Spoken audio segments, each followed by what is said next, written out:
My name is Andreas Mangler from Rutronik.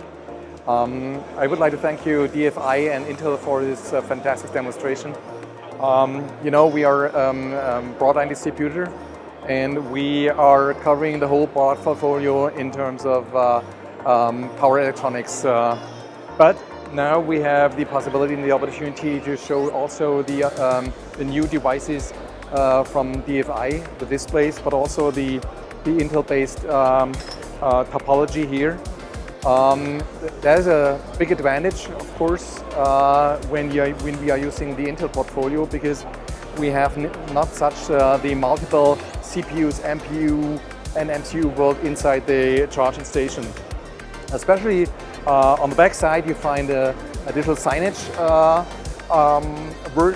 display, and this is a perfect fit for all the charging stations for level 3 and 4 for this fast charger and DC fast charger.